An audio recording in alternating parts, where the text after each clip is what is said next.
Good evening everybody. पिछली जो class थी अपनी वो उसमें हमने पास्ट इंडेफिनेट टेंस की डिटेल्ड स्टडी की थी। यानी कि पिछली जो क्लास थी मेरी उसमें पास्ट इंडेफिनेट टेंस की डिटेल्ड स्टडी मैंने आपको बताई थी। आज की जो क्लास है ये मॉडल पेपर इंग्लिश यानी कि अपना इंग्लिश का क्या रहेगा, मॉडल पेपर रहेगा। अपन शानदार बहुत ही इंपॉर्टेंट 10 एग्जाम्पल का अध्ययन करेंगे। Correct form of the verb. बगैर किसी देरी के अपन अपनी क्लास को स्टार्ट करते हैं, फटाफट आ जाते हैं पहले प्रश्न पे। पहला प्रश्न आपके सामने ये रहा, आपको पहचान करनी है टेंस की, उसके बाद आपको वर्ब के बारे में सोचना है और उसके बाद आपको बताना इसके सही आंसर क्या होगा। देखिए मैंने बार बार आपको बताया है कि कोई भी अपन सेंटेंस को अगर हल करते हैं तो उसमें अपन को एक कीवर्ड का चयन करना पड़ता है। वो कोई एडवर्ब हो सकता है या फिर कोई दूसरे रूल्स हम इसमें अप्लाई कर सकते हैं। I you a letter last week. First of all मैंने लिखा है सेंड, यानी जो सेंड फॉर होता है भेजना, इस क्रिया का सही रूप बताना है। फर्स्ट ऑफ ऑल मैं बता दूं, सेंड की सेकंड फॉर्म होती है सेंट और जो थर्ड फॉर्म होती है वो भी होती है सेंट। आपको ये पता लगाना है इसमें कौन सी टेंस की क्रिया को हमें भरना है।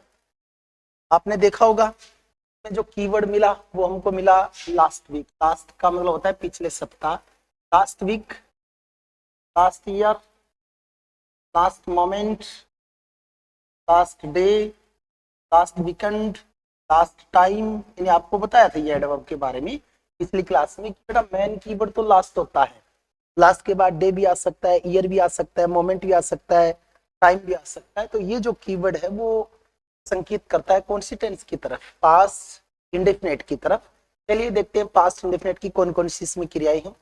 हैज तो हो ही नहीं सकता क्योंकि तो प्रेजेंट परफेक्ट है। सेंड नहीं हो सकता क्योंकि वर्ब की फर्स्ट फॉर्म के साथ जब अपन एस या यस का प्रयोग करते हैं तो वो कौन सी टेंस की वर्ब बनती है, प्रेजेंट इंडेफिनेट की। और फर्स्ट फॉर्म नहीं आ सकती तो पास्ट इंडेफिनेट जो अपना टेंस है इसके साधारण वाक्य का जो फॉर्मूला होता है सब्जेक्ट वर्ब की सेकंड फॉर्म हो क्या आता है, ऑब्जेक्ट आता है। इस तरह से सही आंसर निकल के आ गया sent. I sent you a letter last week. मैंने पिछले सप्ताह आपको एक पत्र भेजा था। ये था अपना पहला क्वेश्चन। चलिए दूसरा क्वेश्चन देखते हैं। दूसरा जो प्रश्न है बड़ा ही शानदार प्रश्न, ध्यान से देखिएगा कौन सा कीवर्ड इसका इसमें यूज किया गया है। You इवर George. आपने बड़े ही ध्यान से देखा हो तो यहाँ पे मैंने प्रश्नवाचक चिन्ह लगाया है, क्वेश्चन मार्क्स लगाया है। इट मीन्स ये वाक्य हमको कौन सा बनाना है, प्रश्नवाचक बनाना है। और कौन सी क्रिया वे लेते हुए बनाना है, मीट क्रिया वे लेते बनाना है। और मीट जो है, मीट का अर्थ होता है मिलना। यू इवर जॉर्ज यानी कि सेंटेंस पूछ रहा है कि इसमें आपको कोई कीवर्ड दिखाई दिया, क्योंकि हमें वर्ब का प्रयोग करना है। अगर अपन ध्यान से सेंटेंस को पढ़े तो इसमें हमको ईवर मिला। ईवर, ईवर का हिंदी अर्थ होता है कभी, कि क्या आप कभी जॉर्ज से मिल चुके हैं। यानी कि ईवर है वो कौन सी टेंस का एडवर्ब है। अगर आपको याद हो तो जैसे यट, ऑलरेडी, जस्ट, इसके अलावा ये ईवर, ये सब के सब कौन सी टेंस की तरफ इंडिकेशन करते हैं प्रेजेंट परफेक्ट की तरफ। जो ईवर है वो प्रेजेंट परफेक्ट टेंस में लिया जाता है। अगर प्रेजेंट परफेक्ट टेंस की बात करें तो फर्स्ट ऑफ क्लियर हो जाता है कि प्रेजेंट परफेक्ट टेंस में वर्ब की कौन सी फॉर्म का यूज होता है, थर्ड फॉर्म का यूज होता है। तो मीट की सेकंड फॉर्म मैट होती है, वो थर्ड फॉर्म भी कौन सी होती है, मैट होती है। एक तो यहाँ पे तो वर्ब की कौन सी फॉर्म आनी चाहिए, थर्ड फॉर्म आनी चाहिए। और यहाँ पे हमको एचवी का यूज करना है। और प्रेजेंट परफेक्ट टेंस की एचवी क्या होती है, एक तो होती है हैज और एक क्या होती है बेटा, हैव होती है।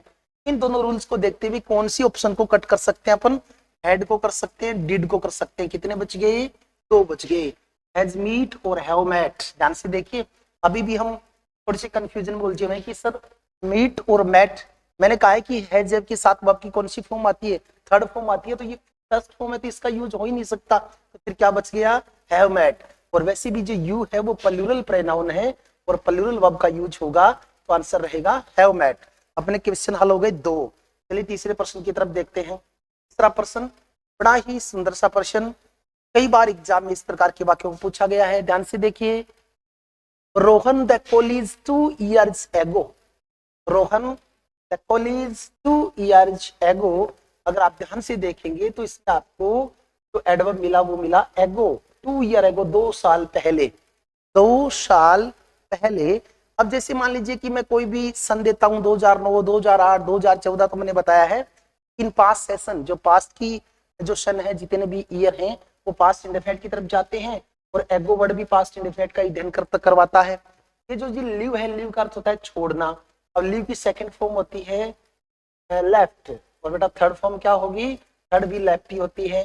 तो चलिए फटाफट आ जाते हैं कि कौन सा आंसर होने वाला है। यानी पास्ट की बात चल रही तो हैज लेफ्ट तो हो ही नहीं सकता, लीव्स भी नहीं हो सकता, और हैड लेफ्ट और लेफ्ट दो क्रिया बच गई हमारे पास। अगर अपन लेफ्ट लेंगे तो ये प्रेजेंट इंडेफिनिट हो जाएगा, और हेड लेफ्ट लेंगे तो past indefinite, sorry past perfect हो जाएगा। तो पास्ट परफेक्ट का तो कोई एडवर्ब ही नहीं आया है, क्योंकि पास्ट परफेक्ट टेंस कभी अकेले यूज नहीं होता। वैसे तो पास्ट इंडेफिनिट भी नहीं होता, दोनों को कमांड सेंटेंस दिए जाते हैं, लेकिन अध्ययन की दृष्टि से हम कई बार इनका सेंटेंस अलग से ले लेते हैं। मैंने इसलिए लिया क्योंकि हमने पास्ट इंडेफिनिट का अध्ययन कर लिया, पास्ट परफेक्ट को पढ़ा नहीं, इसलिए मैंने उसको कंबाइन रूप से नहीं दिया। तो अपन देखिए तो पास्ट इंडेफिनिट में वर्ब की कौन सी फॉर्म आती है, सेकंड, तो आंसर निकल के आ गया लेफ्ट। क्वेश्चन हो गए 3। चलिए चौथा प्रश्न देखते हैं। चौथा प्रश्न बड़ा ही एक कंफ्यूज वाला प्रश्न है, जो हमको कंफ्यूज करता है। यानी कि प्रश्न को पढ़िए, did C a doctor, question mark दे दिया, मतलब हमको कौन सा वाक्य बनाना है, प्रश्नवाचक बनाना है। कुछ बच्चों का कहना होगा कि सर इसमें एडवर्ब कहाँ है। बेटा हर सेंटेंस को हल करने के लिए एडवर्ब का आना जरूरी नहीं होता। कुछ फैक्ट्स ऐसे होते हैं जिनके माध्यम से भी हम टेंस के वाक्य को सही टेंस की पहचान करके उसमें वर्ब को फिलअप कर सकते हैं। अगर आपने पढ़ा हो did C a doctor become, has been becoming, became और वर बिकम, ये प्रश्नवाचक वाक्य है। प्रश्नवाचक वाक्य में एचवी के तुरंत बाद सब्जेक्ट आता है और उसके बाद वर्ब आती है। तो देखिए इसमें एचवी क्या आया, डिड आया। और क्या आप मुझे बताएंगे डिड कौन सी टेंस की हेल्पिंग वर्ब है। आप कहोगे सर डिड तो प्रेजेंट पास्ट इंडेफिनिट की है, तो पास्ट इंडेफिनिट टेंस की प्रश्नवाचक वाक्य में साइक्रिया तो हम डिड लगाते हैं, बट डिड के साथ मैन वर्ब की कौन सी फॉर्म लगाते हैं, फर्स्ट फॉर्म लगाते हैं। कौन सी लगाते हैं, फर्स्ट। तो देखिए ये नहीं हो सकता, ये नहीं हो सकता, क्योंकि हमें तो सिर्फ वेब मैन वर्ब चाहिए, एचवी तो दी हुई है, तो इनके साथ तो एचवी भी है। अब बच गया बिकम और बिकेम। क्या आप मुझे इसकी तीनों फॉर्म बताएंगे। बिकम सेकंड फॉर्म होती है इसकी, बिकेम वो थर्ड फॉर्म फिर हो जाती है बिकम, यानी कि बनना। कि क्या did she become a doctor, क्या वो एक डॉक्टर बन गई, यानी कि इसकी कौन सी फॉर्म लेंगे, डिड के साथ फर्स्ट फॉर्म लेंगे। ये तो कौन सी फॉर्म हो गई, सेकंड। फर्स्ट फॉर्म कौन सी बची, बिकम बच गई। इस प्रकार अपने 4 जो सेंटेंस है वो बड़ी इजीली हल होंगे। आप इस सोचोगे कि सर क्या इतने इजी वाक्य ही आएंगे। हाँ बेटा एग्जाम में जो प्रश्न आते हैं वो इजी होते हैं, पर हम उसको इतना कॉम्प्लिकेटेड बना लेते हैं, अपने दिमाग को इतना हेवी कर लेते हैं, हम सोचते ही नहीं है कि इसका आंसर ये भी हो सकता है। एग्जाम का टाइम बड़ा क्रूशियल होता है, लेकिन प्रश्न ऐसे ही होते हैं। चलिए 6 नंबर प्रश्न लेते हैं। एक लंबा चौड़ा प्रश्न है, थोड़ा सा पिछले की बजाय डिफिकल्ट प्रश्न है, कठिन प्रश्न डाला है मैंने। The object of this ceremony, कि इस सेरेमनी, इस समारोह का उद्देश्य इज टू है कास्ट डिस्टिंक्शन, यानी कि जाति भेद, जाति भेद। फर्स्ट ऑफ ऑल तो आपको देखना है कि इसमें टेंस कौन सा है। आप कहोगे सर हमने बड़ा गौर से देखा, object of this ceremony, object का मतलब हो गया उद्देश्य, और दिस सेरेमनी इस समारोह का, इज टू है कास्ट होता है जाति, कास्ट का मतलब जाति, और डिस्टिंक्शन का अर्थ होता है भेद। क्या होता है बेटा, भेद होता है। तो आप कहेंगे कि सर एडवर्ब की खोज करें, हम तो करिए, आप कौन सा एडवर्ब है इसमें, मैं कब मना कर रहा हूँ बेटा। इसमें आप कहोगे सर बड़ा ध्यान से देखा फिर भी हमें कोई टेंस का एडवर्ब नहीं मिला। बेटा इसमें एक चीज को ध्यान से देख, आपको जब ब्लैंक मिलता है, क्या मिलता है, ब्लैंक, और ब्लैंक से पहले अगर आपको टू मिल जाता है ना, तो टू इन्फिनिटी के बाद हमेशा वर्ब की कौन सी फॉर्म आती है, फर्स्ट फॉर्म का ही प्रयोग होता है। यानी कि ये जो है इससे पहले वर्ब की कौन सी फॉर्म आएगी, बाद में फर्स्ट फॉर्म आएगी, ये टू इन्फिनिटी बन जाएगा। यानी कि अगर आपको सेंटेंस डाला जाता है और ब्लैंक से पहले टू दिया जाता है और उसके बाद वर्ब पूछी जाती है, तो टू के बाद चाहे वो कोई भी टेंस हो, चाहे प्रेजेंट हो, पास्ट हो, फ्यूचर हो, टू के बाद हमेशा वर्ब की कौन सी फॉर्म आएगी, ओनली फर्स्ट फॉर्म ही आएगी। अब अबोलिश का मतलब होता है टू एंड, टू एंड यानी क्या करना, समाप्त करना। तो एबोलिश की सेकंड फॉर्म होती है एबोलिस्ट, नई शानदार मीनिंग है एबोलिश, एबोलिस्ट, और थर्ड फॉर्म भी एबोलिस्ट होती है, और इसका हिंदी अर्थ होता है टू एंड, क्या करना, समाप्त करना। इसका अर्थ हुआ कि इस सेरेमनी का उद्देश्य है जातिगत भेद को क्या करना, समाप्त करना, टू एंड करना। तो मैंने बार बार ये समझाया है कि अगर आपको ये टू मिला तो ये फॉर्मेट, ये स्ट्रक्चर ये कहता है कि इसके बाद आपको वर्ब की कौन सी फॉर्म लेनी है, फर्स्ट फॉर्म लेनी चाहिए, कोई भी टेंस हो। फर्स्ट फॉर्म मैंने ब्लैंक में डाली रखी है, तो वो क्या हो गया, एवेलिस हो गया। और इस प्रकार अपने प्रश्न हॉल आ जाते हैं 6 प्रश्न देखिए। नाउ डेज, आजकल, बिफोर ए सेरेमनी, हम एक सेरेमनी की, मतलब वर्ब लेना है, प्रिपेयर, प्रिपेयर का मतलब होता है तैयारी करना, तैयारी कर रहा था, तैयारी कर चुका हूं, तैयारी करता था, क्या लेंगे वो तो एडवर्ब पे डिपेंड करेगा। नव ए डेज, आजकल, वी फॉर ए सेरेमनी, कि आजकल हम एक सेरेमनी की तैयारी कर रहे हैं, कर रहे थे, कर चुके हैं, कर चुके थे, वो एडवर्ब पे डिपेंड करेगा। तो आप ध्यान से देखोगे तो कौन सा एडवर्ब मिला बेटा, मेरा जो हैंड है वो हाथ अब इसकी तरफ बार बार जा रहा है, मेरी नजर इस पे फोकस कर पा रही है। नाउअडेज कौन सी टेंस का एडवर्ब होता है, आपको सर प्रेजेंट कंटिन्यूअस का होता है, तो प्रेजेंट कंटिन्यूअस के एक दो और बताइए मुझे। नाउअडेज, इसके अलावा at present, this time, today, ये सब के सब प्रेजेंट कंटिन्यूअस टेंस के एडवर्ब हैं। अगर प्रेजेंट कंटिन्यूअस टेंस का एडवर्ब मिल गया तो कंफर्म है प्रेजेंट कंटिन्यूअस टेंस की वर्ब आएगी। और प्रेजेंट कंटिन्यूअस टेंस की सहायक क्रिया याद है क्या, तो आता है इज, एक आता है आर, एक आता है एम, और कोई भी एक्शन को कंटिन्यूअस दर्शाने के लिए वर्ब की फर्स्ट फॉर्म के साथ क्या आता है, आईएनजी आता है। देखिए इसमें कौन सी वर्ब ऐसी है जिसमें आईएनजी लगी है, इसमें लगा एक तो आईएनजी, एक इसमें लगा इट मींस ये दोनों तो हो ही नहीं सकते। वाज प्रिपेयरिंग, कर रहे थे, और आर प्रिपेयरिंग, कर रहे हैं। नाउअडेज प्रेजेंट की तरफ इशारा करता है, तो इन दोनों में कंपटीशन था लेकिन जीत गया कौन सा, आर प्रिपेयरिंग जीत गया। चलिए 7 नंबर क्वेश्चन की तरफ चलते हैं। 7वां बड़ा ही एक इंपॉर्टेंट सा प्रश्न है जो दिमाग से सोचना पड़ेगा, एडवर्ब नहीं डाला है।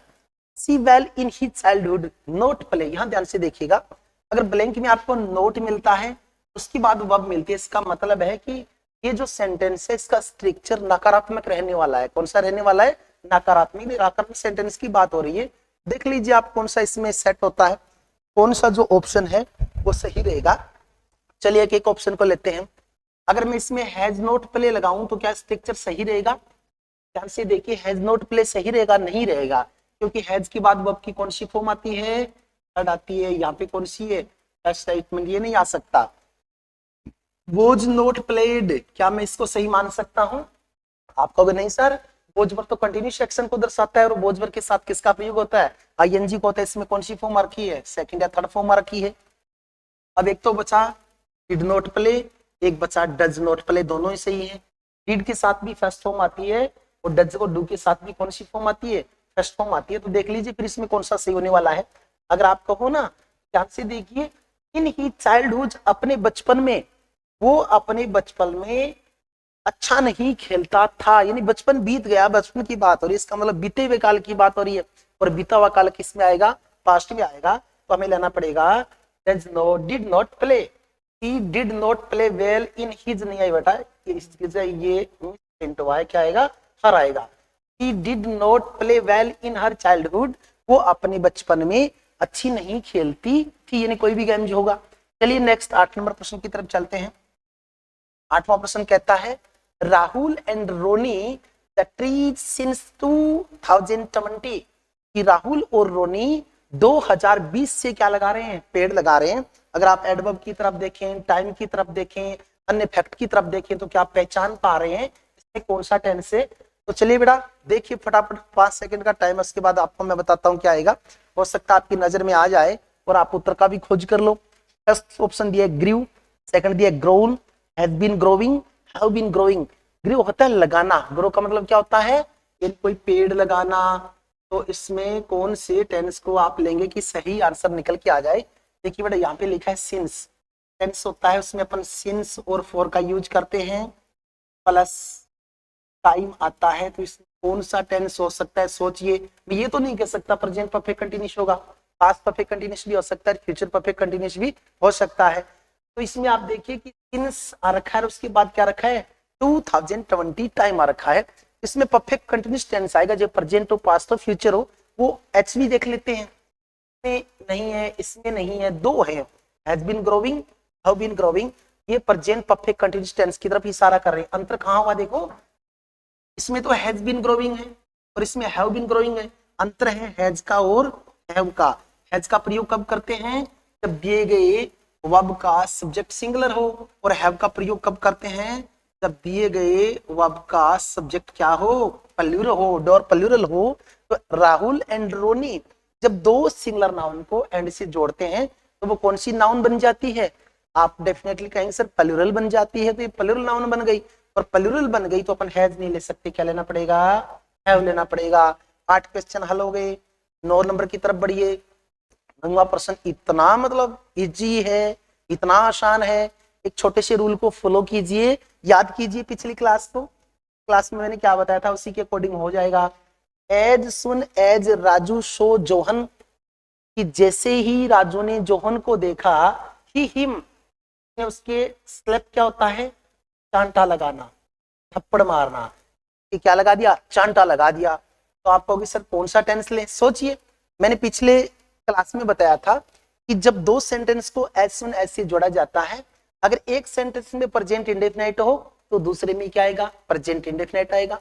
अगर एक में पास्ट इंडेफिनिट हो तो दूसरे में भी क्या आएगा, पास्ट इंडेफिनिट ही आएगा। तो यहाँ इसमें देख लीजिए, यहाँ वर्ब की कौन सी फॉर्म है, सेकंड फॉर्म है। तो यहाँ भी वर्ब की कौन सी फॉर्म आएगी, सेकंड आएगी। अब बात चल रही है स्लैप। स्लैप का हिंदी अर्थ होता है चांटा लगाना, सेकंड फॉर्म स्लैप, स्लैप्ड, और थर्ड फॉर्म क्या हो जाएगी, स्लैप्ड हो जाएगी। Slap slap slapped. इसमें अपन है स्लैप नहीं ले सकते। अब ये दो बच गई, एक तो ये स्लैप बच गया, एक स्लैप बच गया। तो स्लैप तो हो ही नहीं सकता क्योंकि सेकंड फॉर्म लेना ना, ये हैज सॉरी स्लैप्ड सी हो जाएगा। इसमें देखिए है स्लैप्ड लिखा, वैसे ले तो वैसे भी कर सकते हैं, प्रेजेंट तो ले ही नहीं सकते। और एज के साथ देखिए स्लैप्ड की स्पेलिंग ही गलत है तो ये वैसे नहीं हो सकता। तो अपने पास क्या बचा, सी बचा, slapped. As soon as Raju तो जोहन ही स्लैप्ड हिम। अपने क्वेश्चन हो गए 9। 10 नंबर प्रश्न देखिए, बड़ा ही शानदार है। पिछले क्लास में इसकी चर्चा मैंने नहीं की थी, आपके लिए नया रूल है। He could speak French, he could speak French, वो फ्रेंच बोल सकता था। व्हेन ही यंग, जब वो क्या था, युवा था। हो सकता है बुजुर्ग होने के बाद उसका जो दिमाग है सही तरीके से काम नहीं कर रहा होगा। He could speak French when he young. और बी की फॉर्म बतानी है हमें, क्या बतानी है, बी। बी की प्रेजेंट फॉर्म क्या होती है, इज, आर, एम। और पास्ट फॉर्म क्या होती है, वोज और वर। एक रूल होता है sequence, sequence of tense, sequence of tense. Sequence of tense कहता है कि जब दो क्लोज दिए हो, इसमें देखो कितने क्लोज है, एक तो ये ही कुड स्पीक फ्रेंच, दूसरा व्हेन ही यंग। जब दो क्लोज दिए हो और पहला क्लोज पास्ट टेंस का हो, पहला क्लोज पास्ट का हो तो दूसरा पास्ट का ही रहेगा, प्रेजेंट का या फ्यूचर का नहीं हो सकता। जब पहला क्लोज प्रेजेंट का हो तो दूसरा प्रेजेंट या फ्यूचर का हो सकता है बट पास्ट का नहीं हो सकता। जब पहला क्लोज फ्यूचर का हो तो दूसरा प्रेजेंट रह सकता है लेकिन पास्ट तो नहीं ले सकता। इट मींस प्रेजेंट और पास्ट की बिल्कुल नहीं मिलती। प्रेजेंट है वो फ्यूचर का मित्र है, उसको ले लेता है, लेकिन प्रेजेंट पास्ट को क्या नहीं करता, स्वीकार नहीं करता।